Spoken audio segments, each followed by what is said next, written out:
नमस्कार, मैं हूं आपके साथ हेमंत कुमार। और युद्ध को लेकर के पिछले 2-3 महीने से लगातार जो अंतर्राष्ट्रीय स्तर पर उथल पुथल मची हुई है उसकी खबरें आप देखते आए हैं, सुनते आए हैं। लेकिन आज तारीख हो गई 4 जून 2026 की।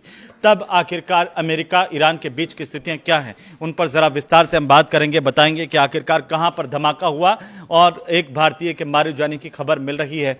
और साथ ही साथ अब युद्ध की स्थिति पर ताज़ा अपडेट क्या आ रही है, अमेरिका का कदम क्या है, ईरान उसका किस तरीके से जवाब दे रहा है और आने वाले 2 दिन किस तरीके से इस युद्ध के जो है निर्णायक साबित हो सकते हैं। क्योंकि ये बार बार हम सुन रहे थे, कह रहे थे कि अब हो गया कुछ, अब हो गया, अब हो गया, लेकिन हो नहीं रहा। एक दूसरे पर धीरे प्रहार हैं, लेकिन युद्ध तो चल ही रहा है। सबसे बड़ा खतरा, सबसे बड़ी परेशानी तो आ गई हॉर्मुज स्ट्रेट पर कि उसका क्या होगा ये अभी तक पता नहीं है।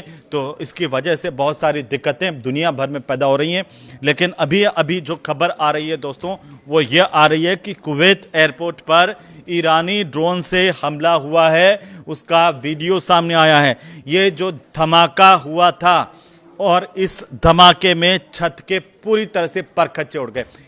अब ये कैसे हुआ, इसमें एक भारतीय की मौत हुई है और 63 लोगों के अभी घायल होने की खबर मिल रही है।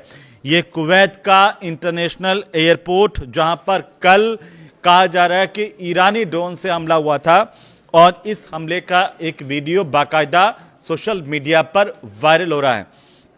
अब आप देखिए इसमें हमला कैसे हुआ। एक ड्रोन जो है छत के रास्ते से एयरपोर्ट की जो पूरी की पूरी छत है उससे टकराता हुआ इस वीडियो में दिखाई दिया और इसमें उस ड्रोन के परखच्चे उड़ गए। लेकिन जो धमाका हुआ उसने एयरपोर्ट की तस्वीर बदल दी। कि आप सोचिए कि किस तरीके से यहां पर नुकसान हुआ है और एक भारतीय की मौत होने की जानकारी सामने आ रही है। हालांकि एयरपोर्ट का जो टर्मिनल फर्स्ट है, 1 नंबर टर्मिनल है, इसको भारी क्षति पहुंची थी। लेकिन उसके फुटेज अब जिस तरीके से आए हैं वो चौंकाने वाले हैं दोस्तों।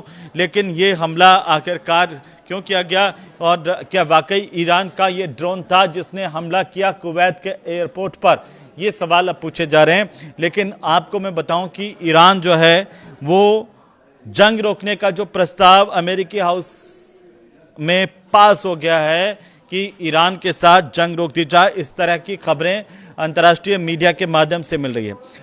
अमेरिका की जो प्रतिनिधि सभा है दोस्तों, अमेरिका की प्रतिनिधि सभा में की तरफ से ईरान के खिलाफ सैन्य अभियान से को रोकने से जुड़ा एक प्रस्ताव पारित किया गया है। अब भाई इसके मायने क्या हैं? क्या इससे युद्ध रुक जाएगा या फिर अमेरिकी प्रतिनिधि सभा इतनी मजबूत है कि ट्रंप को उसकी बात मानने के लिए विवश होना पड़ेगा, कोई हमला नहीं होगा? ये अलग अलग बातें हैं। लेकिन ये जो प्रस्ताव क्या है, प्रस्ताव में यह कहा गया कि अमेरिका के जो राष्ट्रपति है ट्रंप, उन्होंने कांग्रेस की मंजूरी लिए बिना सैन्य कार्रवाई को जारी रखा, जो वो नहीं कर सकते हैं ट्रंप। ऐसा बिना कांग्रेस की मंजूरी के सैन्य कार्रवाई को जारी नहीं रखा जा सकता है। ये इस प्रस्ताव की सबसे मोटी लाइन है। अब हाउस ऑफ रिप्रेजेंटेटिव्स जो हैं उसमें यह प्रस्ताव 215 और 208 वोटों से पारित हुआ। 215 इसके पक्ष में थे, 208 इसके विपक्ष में पड़े, लेकिन 215 वोटों के साथ ये पारित हो गया। 4 रिपब्लिकन जो सांसद हैं उनकी तरफ से भी डेमोक्रेट्स का साथ देकर ट्रंप के खिलाफ वोट किया गया है। और पिछले 24 घंटे के जो 5 सबसे बड़े अपडेट है वो आप जान लीजिए कि कैसे जो पिछले 24 घंटे में इस युद्ध को लेकर के महत्वपूर्ण जानकारियां सामने आई है। वो ये आई है कि अभी जैसे मैंने शुरुआत में बताया कि कुवैत के एयरपोर्ट पर ईरानी ड्रोन मिसाइल से हमला हुआ, जिसका वीडियो भी आया है। एक भारतीय की यहां पर मौत हुई है, 63 लोगों के घायल होने के समाचार अभी तक हैं। एयरपोर्ट को काफ़ी नुकसान पहुंचा है और यहाँ से जो उड़ानें हैं उन पर अस्थायी अभी रोक लगा दी गई है। तो ये कुवैत एयरपोर्ट पर अभी किसी तरह का एयर ट्रैफिक नहीं है। ईरान ने कुवैत और बहरीन को चेतावनी दे दी है। पिछले 24 घंटे में यह भी हुआ है कि तेहरान ने कहा कि अगर किसी देश की ज़मीन का इस्तेमाल ईरान पर हमले के लिए हुआ तो वो जवाबी कार्रवाई करेगा। ये चेतावनी ईरान ने कुवैत और बहरीन के लिए दी है। अब ट्रंप क्या कह रहे हैं?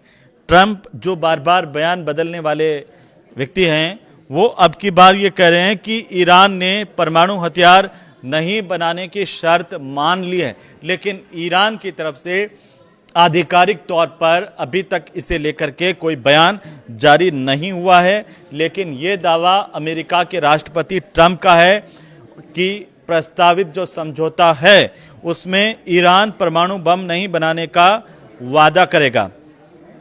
अब नेतन्याहू क्यों भड़क गए हैं, ये भी दुनिया में चर्चाओं में है कि एक रिपोर्ट ये कह रही है कि लेबनान में इजराइल के जो हमले हो रहे हैं और यहाँ पर जो तनाव जिस तरीके से दोस्तों बढ़ रहा है, उस तनाव को लेकर के ट्रंप ने नेतन्याहू से नाराजगी जताई है और ट्रंप पर नेतन्याहू भड़के हुए नजर आ रहे हैं, पागल तक कर दिया है। जो दोनों मिलकर के जिस तरीके की बातें आ रही थी, अब उनके अंदर कहीं ना कहीं दरार, कहीं ना कहीं फूट की स्थितियां हैं। तो अब आप खुद सोच लीजिए इस युद्ध का क्या होगा। पांचवी बात, जो बड़ी बात है, वो ये है कि लेबनान में इजरायली सैन्य कार्रवाई तेज हो गई है।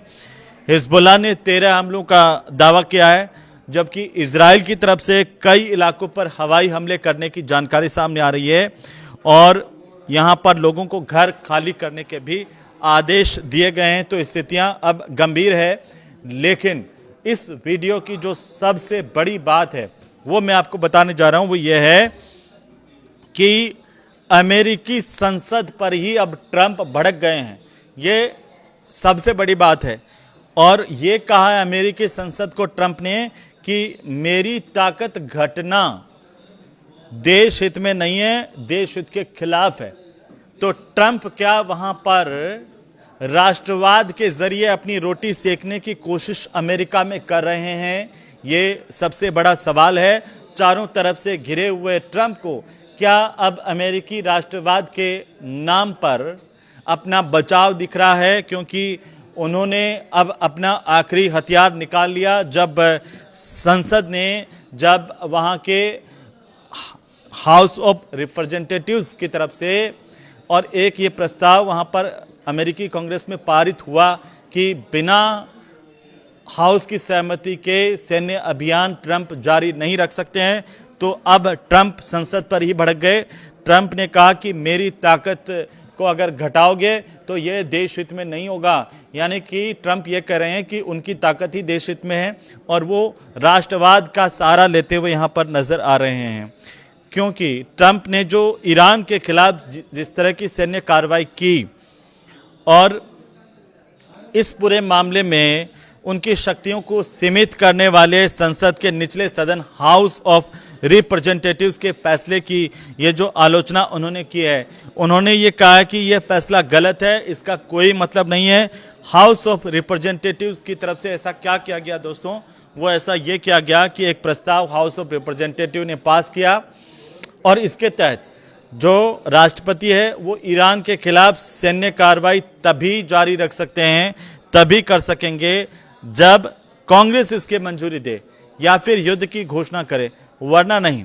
तो ट्रंप अब जो बार बार जो गीदड़ भभकी कर रहे थे, दे रहे थे, ऐसा कर देंगे वैसा कर देंगे, वो उनके लिए क्या संभव नहीं हो पाएगा, ये अभी चर्चा में बना हुआ। लेकिन ट्रंप ने सोशल मीडिया पर जाकर के ये लिखा कि ये मतदान ऐसे समय में हुआ है, ये मतदान जो प्रस्ताव को लेकर के मतदान जिस तरह से पास किया, ये मतदान ऐसे समय में हुआ है जब वे ईरान के साथ चल रहे संघर्ष को खत्म करने के लिए बातचीत कर रहे हैं। तो क्या इस मतदान ने उनकी ताकतों पर रोक लगाने का काम किया है? ये देखने वाली बात होगी। इसका असर इस युद्ध पर क्या पड़ने वाला है, इसके लिए थोड़ा सा इंतजार कीजिए। फिलहाल ये वीडियो आपको कैसा लगा हमें जरूर बताइए। नमस्कार।